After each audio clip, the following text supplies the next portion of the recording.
Welcome dear participants. In today's module, we shall discuss chronemics, which is the study of time in the context of nonverbal communication. Chronemics is a subcategory of nonverbal aspects of communication which has emerged as the studies in this field broadened. Conventionally, time has been treated as an abstract concept, and it is in this context that linguistically we have responded to this idea, representing it in different idioms and phrases. For example, quality time or time and tide wait for none. However, we find that as the studies in the field of nonverbal aspects of communication started to broaden their perspective, in the areas of organizational behavior, business communication, as well as in anthropology, people started to study the dimensions of time in particular contexts.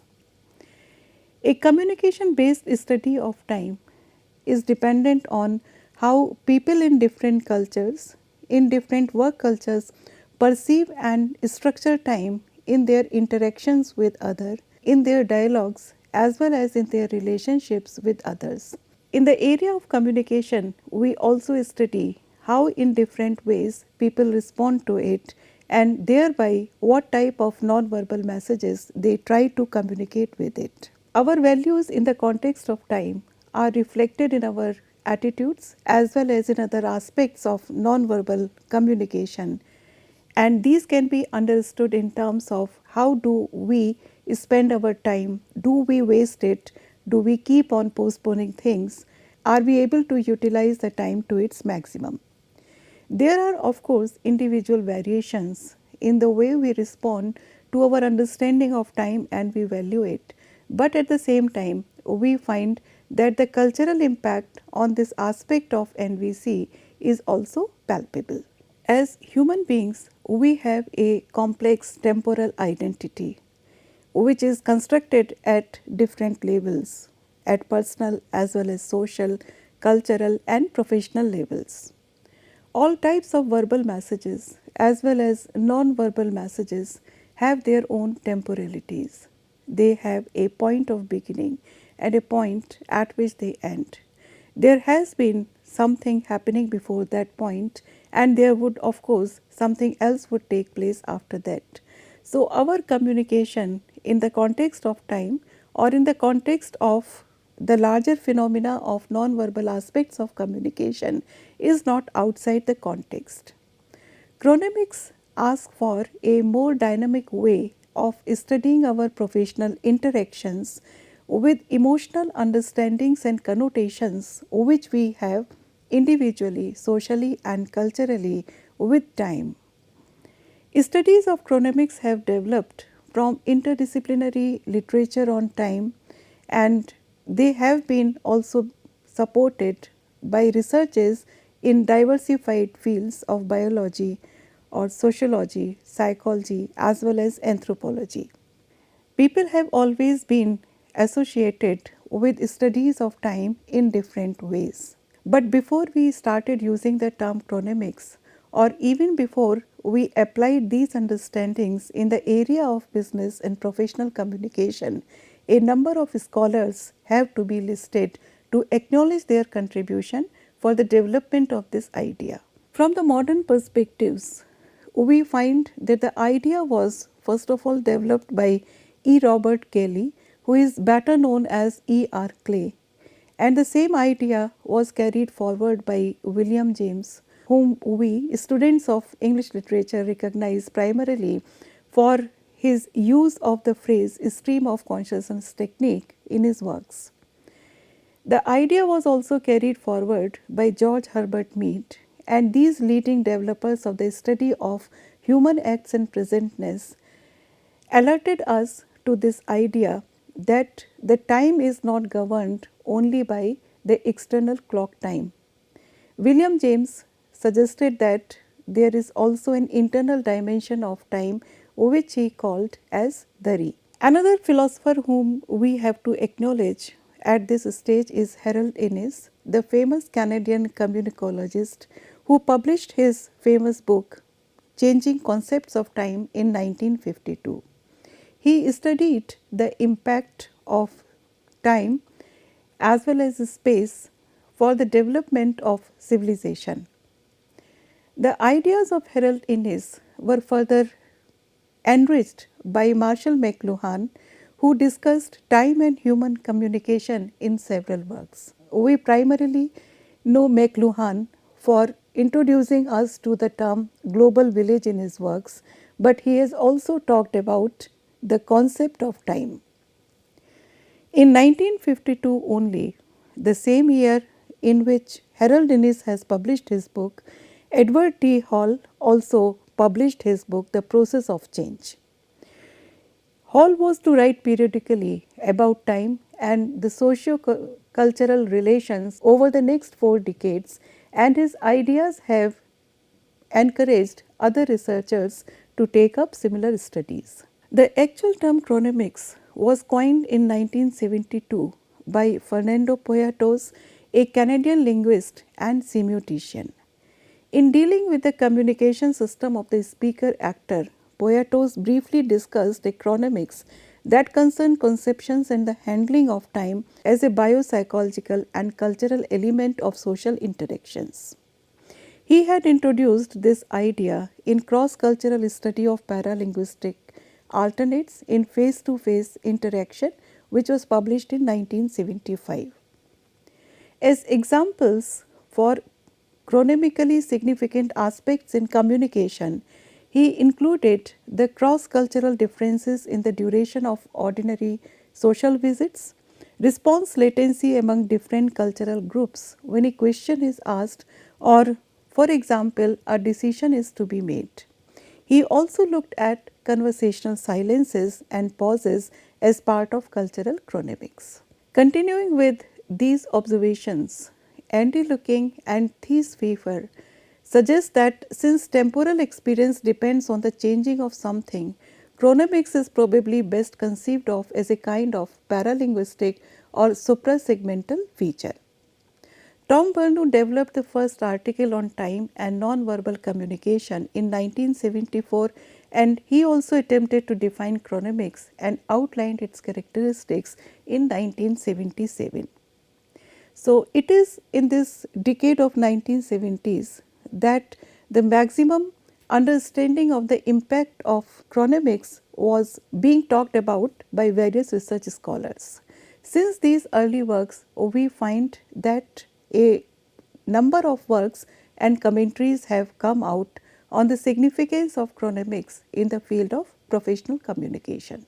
I would base my initial discussions of this concept on the findings of Edward T. Hall. He has recognized 3 time systems and named them as technical, formal and informal. Technical time, according to him, is the scientific measurement of time which is associated with the precision of keeping the time the way different mechanical devices, for example clock and watches primarily, are used to keep time. So, formal time is the time which we learn on the basis of our social conditioning. West and Turner have quoted the example of the USA and have talked about how the American society is being governed by the clock and calendar. People have been socially conditioned to think that when it is 1 p.m., it is normally the time to work, and when it is 1 a.m., it is normally the time to sleep. At the same time, we find that in our contemporary cultures, our arrangement of time is broadly fixed and rather methodical. So to say that the majority of the people follow similar patterns at workplace and in their personal lives also. Informal time is normally our understanding of time at a personal level. Hall has included 3 different concepts within it, and these are duration, punctuality and activity.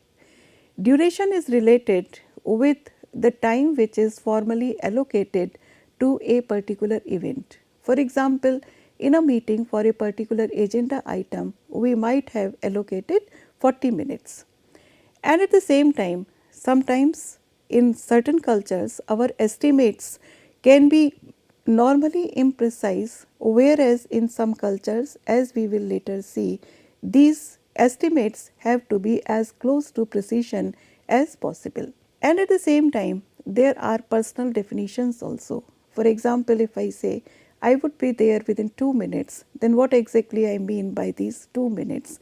Would it be 1 hour or exactly 2 minutes, or maybe somewhere around 15 to 20 minutes? Another aspect which is associated by Hall with informal time is punctuality, which is basically our promptness associated with the way we keep time. We are normally considered to be punctual when we arrive at the designated place at the given time.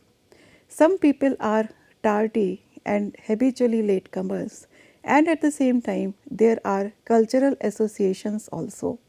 In certain cultures, for example, punctuality is not exactly a value because late coming is often associated with our status and perceptions of power. Activity is also another chronemic value. Our use and management of time is defined in a cultural manner too. Other aspects which may be associated with our concept of time is our willingness to wait, the way we maintain time during our interactions, and to what extent the use of time, punctuality, etc., are a reflection of our status and a part of the power game. The way we look at time, we maintain our association with it, and the way we value it affects the lifestyle. It is also a reflection of our own work culture, as well as at a larger scale, it becomes a reflection of the work culture of an organization. It also affects our communication and professional relationships too in the long run. Hall has also pointed out that time can be an arithmetic characteristic as far as our social pressures are concerned. We are encouraged to use time wisely, and at the same time, we may also be cautioned not to be too obsessive about it. The way different cultures understand the function of time can be understood from several different angles. Hall has treated time as a language, as a thread which runs through cultures. In his opinion, it acts as an organizer, and at the same time, it also acts as a message system. It reveals how people treat each other, and at the same time, it also tells us about the things which people value. Hall has taken a historical perspective as far as the human concept of time is concerned. He suggests that our consciousness of time has emerged from the way we learn to respond to natural rhythms, which were associated with changes in the season, with changes during the days, annual cycles of different crops, etc. Though the hidden dimensions of time remain to be exceedingly complex, basic time systems can be termed as possessing either monochronic or polychronic orientations. Hall suggests that most of our cultures are either monochronic or polychronic. Although these patterns, which are almost polar opposites, cannot be applied rigidly to all the cultures, a given culture is likely to have a preference for either one of these and would be more inclined towards it. However, there may be cultural and ethnic variations. A particular culture may be inclined towards a particular preference or orientation in terms of time. But within that culture, we may find some smaller groups, for example, ethnic groups or subcultural groups who are disposed in a different manner and have retained a different association with time. In general, Hall suggests that Northern European and American cultures are monochronic and Mediterranean cultures are polychronic. So, how do we look at the differences between the monochronic and polychronic orientations of time? A monochronic understanding of time is linear and it is governed by our clock. In comparison to it, a polychronic culture is a non-linear one and it is more oriented towards time. It prefers relationships in terms of the idea of keeping time. Monochronic culture also has a short term orientation in relation with the polychronic, which is a long term orientation. Whereas monochronic prefers precision, we find that the polychronic cultures understand that time has a particular flow. The basic difference between these two orientations has been beautifully summed up by McCool when he says that the monochronic cultures are based primarily on clock time, whereas polychronic cultures are typically based on people time. And this is by far the most significant difference between the two. These cultural orientations towards the way we value time as people are reflected in our day to day activities also. A culture which has a monochronic orientation assumes a linear order of things, and it suggests that things have to be completed in a sequential pattern. One thing has to follow the other, and A should always precede B, and A should end before the task B begins. And therefore, monochronic cultures value those tools and systems which increase focus and help us in saving time. They look at time as money, as value, which has to be structured, and therefore, their culture and therefore, the work cultures in these monochronic cultures are governed by well structured and well defined schedules. The focus in these cultures is somehow to reduce distractions during plant interactions, and they always try to save time as much as possible. The nonverbal clues which can be associated with this orientation are linked with certain tendencies which are exhibited in individual and in work cultures. For example, the capability and tendency to plan ahead, to schedule things, to schedule meetings, etc., so that there is no fuzziness during the day. Punctuality as a value has to be there, and at the same time, there is a tendency to push things through the agenda so that things can end on time. And at the same time, they do not want to dabble with so many things simultaneously, and they prefer to do one thing at a time. The countries which are typically associated with a monochronic orientation are most of the countries in Northern Europe, the Scandinavian countries, Germany, USA, and Japan.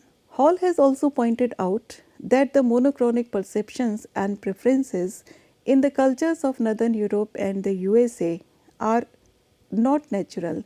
They are learnt social and cultural values, and at the same time they happen to be arbitrary.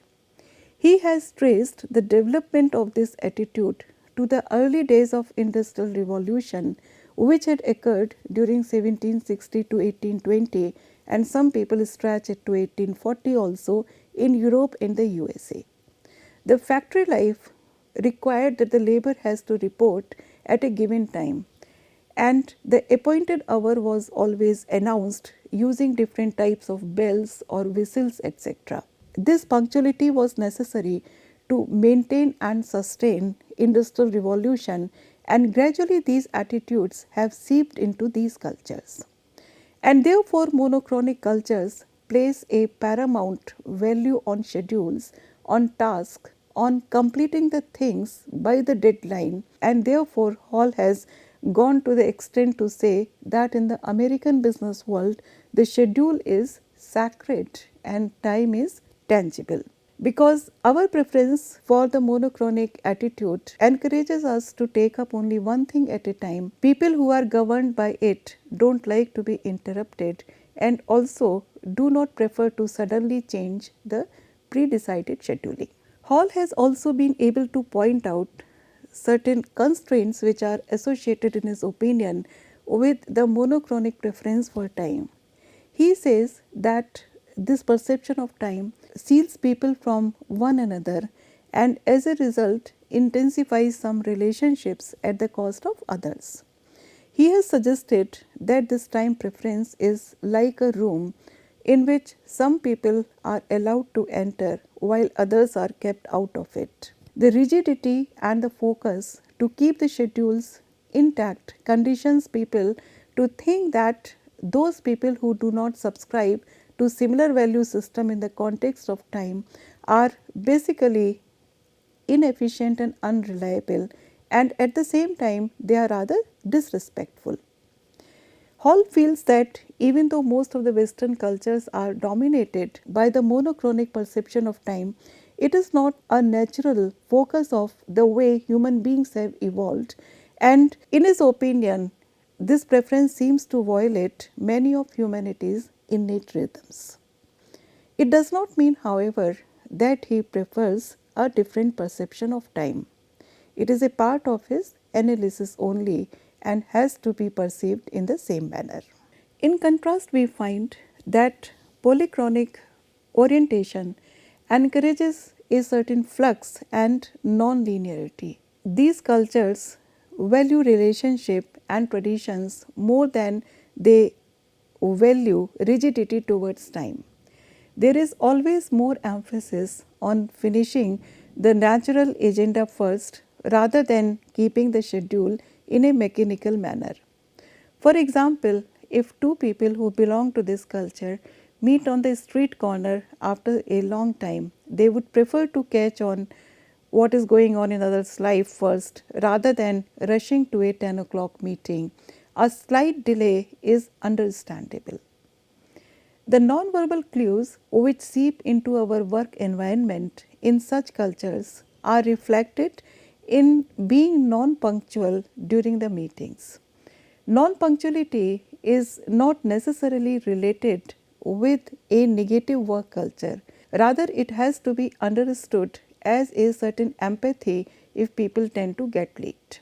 Meetings are used for building relationships. The focus on finishing the agenda is not typically over there. In these cultures, we find that multitasking is considered as a value, and therefore a certain flexibility is encouraged. In Latin American countries, in most of the African and Arabic countries, as well as in some countries and certain segments in South Asia, we find that a polychronic orientation towards time is followed. It is also followed in those sections of the society the world over which are basically rural and agrarian, because they follow the larger cycles of the crop and production, etc. And at the same time, those societies which rigorously follow the religious calendars, this orientation is normally found.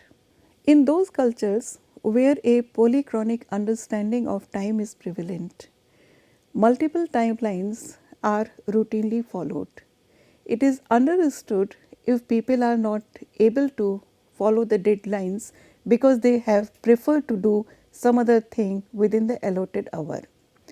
The tendency to view this attitude from a monochronic perspective is to view them as basically chaotic or random. The monochronic cultures are also primarily known as the clock cultures because for them time is measured and it is of essence. The punctuality which is practiced over there and the precision which is preferred in these cultures is reflected in various routines also. For example, keeping the time as far as the public transport is concerned is reflected because of this cultural preference also. In the context of the business world, sometimes we find that too much of an emphasis on monochronic perspective can backfire in a multicultural setting, because the idea that sometimes it may take years to develop a loyal customer base is not understood by such people. The different ways in which cultures respond to punctuality and other time related values is nicely displayed in this video. I guess we all believe that time is pretty constant. But around the world, attitudes to it differ greatly. While you can set your watch by Swiss trains, not all cultures break the day down into minutes and seconds. For other cultures, punctuality is a very different matter.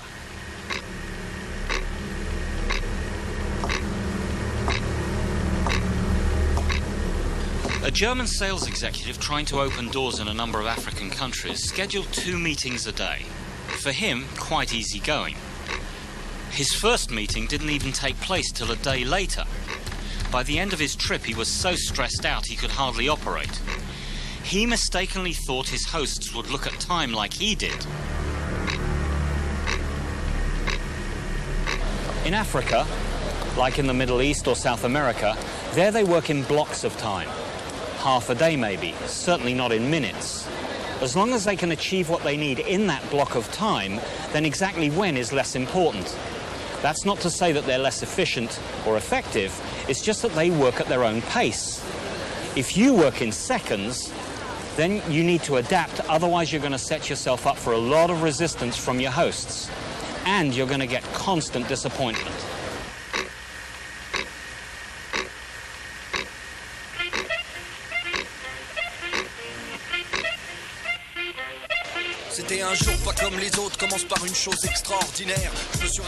And then there are cultural anomalies. In French society, absolute punctuality is not the highest priority. But if you arrive late at a French restaurant, don't expect a warm welcome. The French take their food very seriously and consider lateness a sign of disrespect for their culinary efforts. You'd better pay some serious compliments to the waiters if you want to get back in their good books.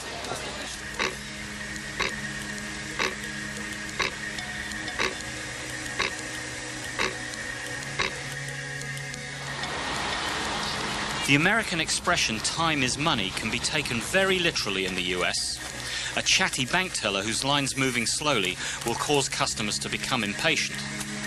And you'll also get an earful if the line has to wait because you haven't filled out your forms ahead of time. Certain tendencies of monochronic and polychronic orientations, which we have already discussed, are related with punctuality. Monochronic orientation prefers punctuality, which is considered to be almost sacred. So 10 o'clock meeting means that the discussions have to begin at 10 o'clock.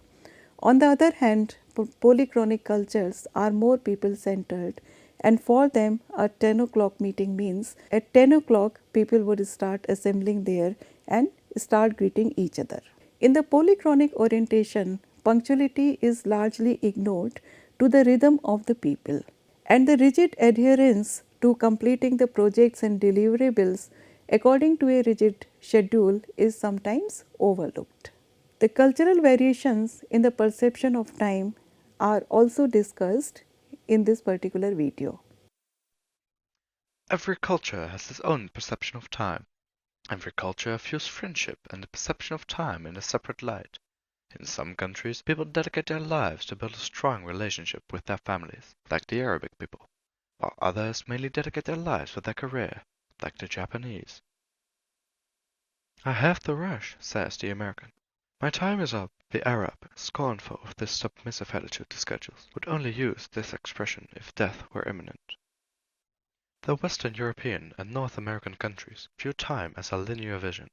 Time has a beginning and an end. This culture is fast-paced compared to other cultures. When Western cultures make a decision about business, they will see it as final when they come to an agreement, and so they don't have to rethink or adjust the agreement. They want to do as much as possible in the time they have. The Arabic countries view the perception of time as a flexible vision. Being late to an appointment or taking a long time to get down to business is the accepted norm for most Arabic countries. For flexible time cultures, schedules are less important than human feelings. When people and relationships demand attention or require nurture, time becomes a subjective commodity that can be manipulated or stretched. Meetings will not be rushed or cut short for the sake of an arbitrary schedule. Time is an open-ended resource. Communication is not regulated by a clock. In Asia, the people view the perception of time as a cyclical vision. Asian culture takes the concept to a next step. When the process of life ends, the Asian countries will start at birth again. The Asian countries are slower paced than the Western European countries. For instance, when the Chinese people make an appointment for example, a business deal, they will always arrive early, so they won't be wasting your time. They are more focused on their career. When Asian people make a decision, they will always review their decision later on to see if it's still the right choice. If this is not the case, they will adjust accordingly.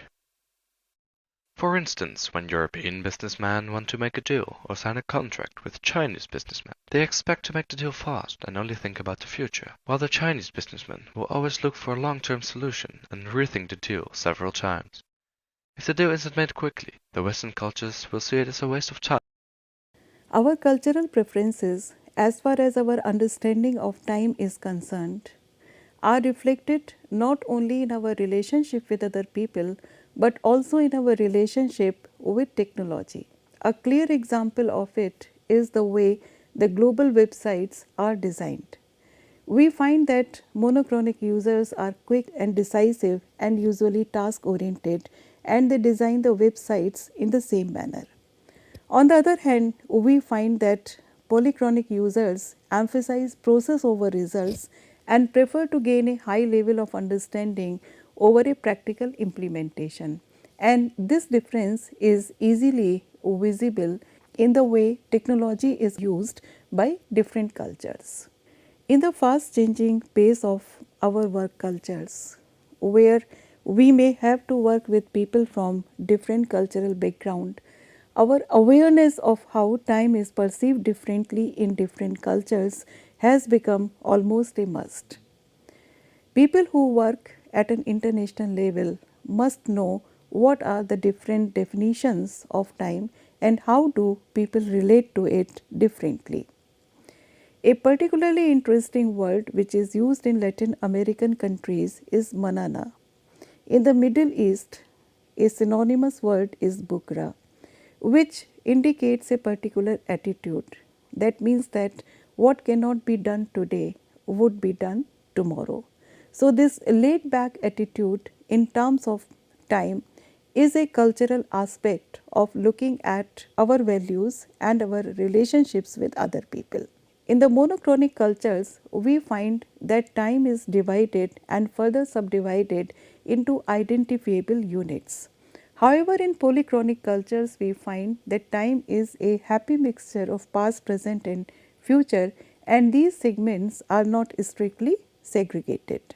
So, we have to understand whether the people with whom we work look at time in a formal and task oriented fashion, or do they look at time as an opportunity to spend time and develop interpersonal relationships. In some cultures, we find that lack of punctuality is associated with our social prestige.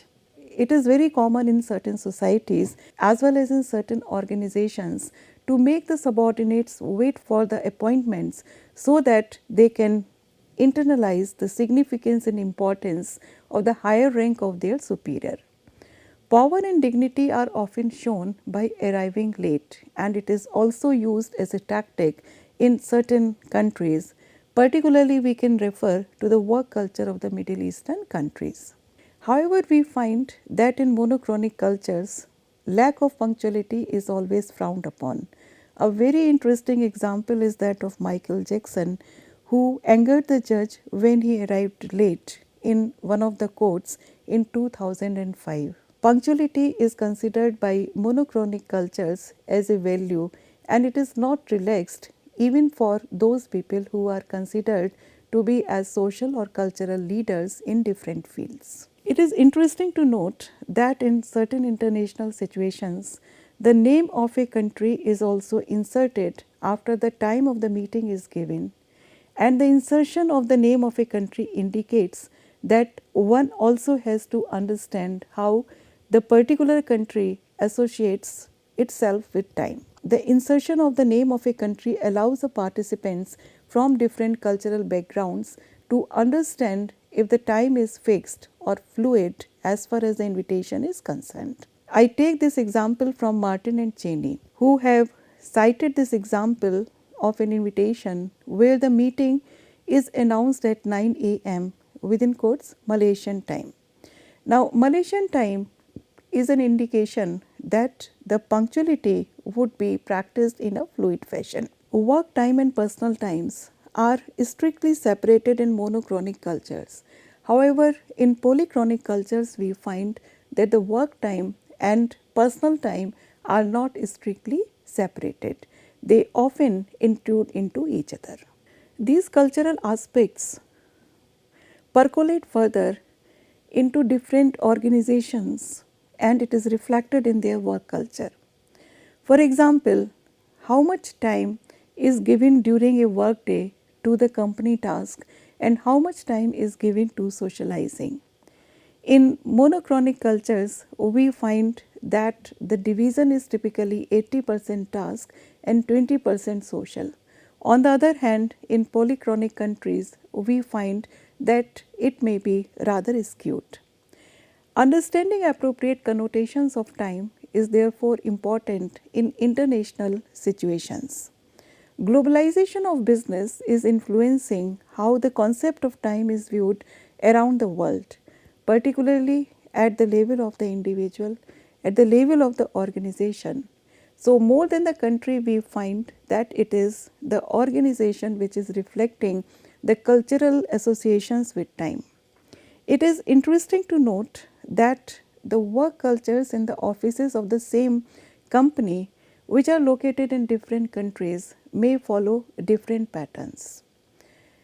A head office situated in a country where the preferences for monochronic attitudes would work in a different atmosphere in comparison to another office which is situated in a country which is governed by the polychronic attitude. These differences alert us to the manner in which time is perceived in different ways and the extent to which we are conditioned by our social and cultural parameters, and at the same time the necessity to adapt ourselves in an empathetic manner to different viewpoints as far as our associations with time is concerned. The differences of attitude between monochronic and polychronic individuals can be further understood with the help of this video.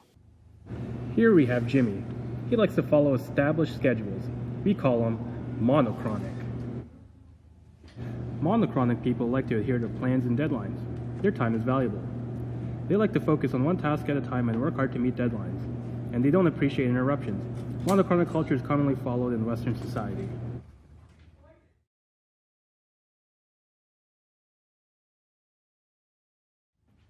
In this scenario, we have Bob. Bob is what we call polychronic. Polychronic people are frequently late and are easily distracted and do many things at once. For Bob, it is normal to quickly change appointment schedules and not meet deadlines. This behavior is common in Latin American and Middle Eastern countries.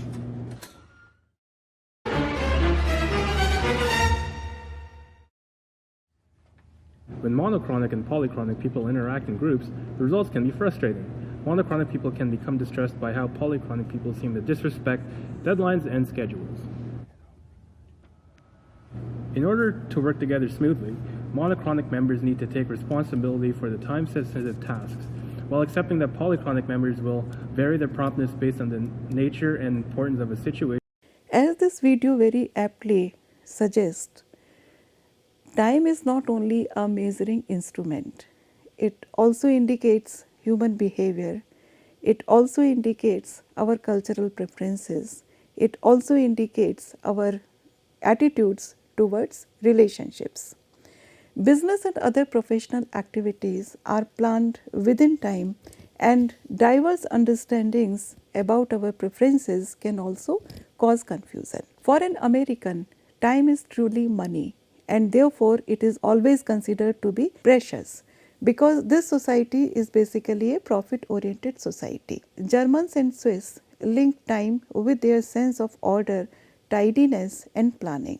In certain other cultures, for example in the Spanish culture as well as in Italian and Arabic cultures, we find that the considerations of time are usually subjected to human feelings.